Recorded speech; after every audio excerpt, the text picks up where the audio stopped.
Hey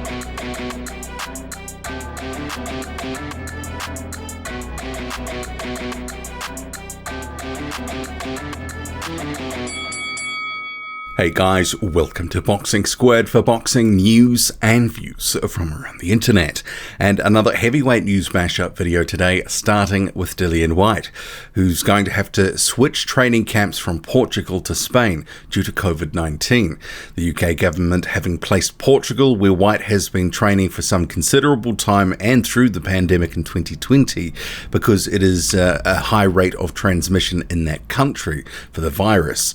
So his promoter Eddie Hearn says that they're hoping to get an athlete exemption for Whyte and saying he would effectively isolate in the bubble away from everyone else in the bubble, but we would create his little isolation area.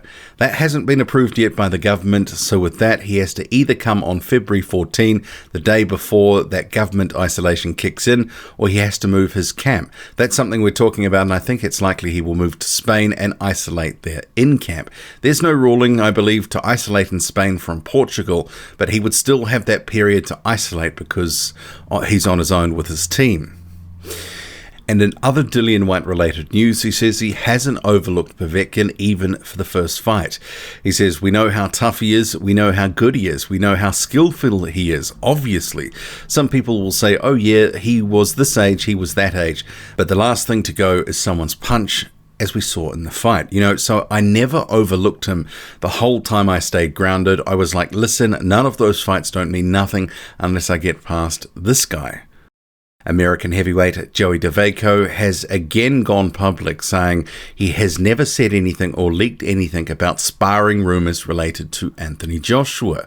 So ahead of Joshua's fight, which originally was meant to be with Jarrell Miller but ended up being with Andy Ruiz Jr., there were stories coming out that he was dropped in camp and potentially concussed by Joey Dawejko in camp in under 2 weeks before the fight. So on social media, he says, I love how everyone is saying I'm lying and I'm the one going to news outlets blabbing my mouth. I never said one word to anyone about this. People came to me questioning me. Lol, I'm not the one who leaked anything. I don't run my mouth about sparring, good or bad. If that was the case, I have a lot of stories to tell. And you can see at the bottom of this graphic here, which was from Joey Dawejko's Instagram feed, it has a story from the Daily Mail. Anthony Joshua was dropped in sparring by an unknown American, reveals coach, with the coach on the right hand side. So make of that what you will. Some people are still interested in that, still talk about Joey Dawejko having apparently dropped Joshua in sparring. Ultimately, Joshua went on to lose to Andy Ruiz Jr., and one of the factors some people have said could have been a cause was potentially being concussed sparring late on in training camp. Make of that what you will. The American Jared Anderson, who is fighting this week against Kingsley Ibeh, says that he wants to fight people who have good backgrounds, good pedigrees. I'm looking to prove myself all 2021.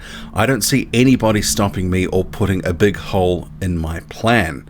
So Anderson certainly has been fighting a better than average competition for a prospect at his stage of his career, unbeaten as he heads into this fight with Kingsley Ibeh, which is a good test at this stage for Anderson. So I like his attitude and where he's going and what he's doing. For a 21-year-old, he's certainly making every post a winner at this stage.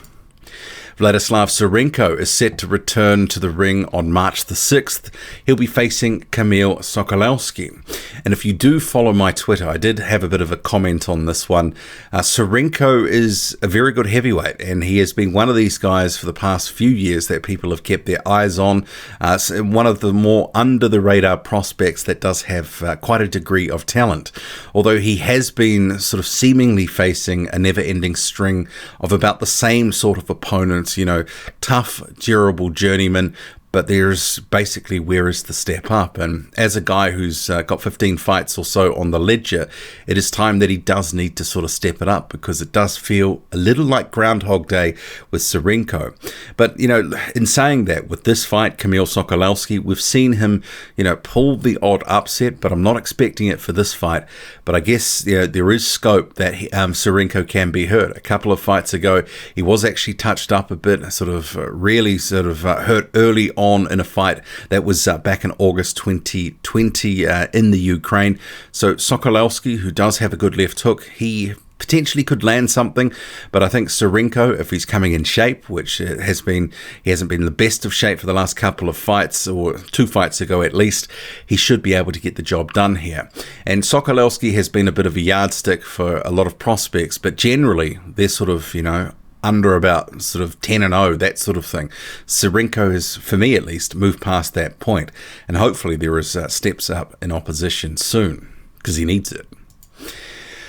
Zhan Kossobutskiy, he will also be returning to the ring, this time February the 20th. So Universum Box Promotions has announced that they will be having a card. It will be at their gym.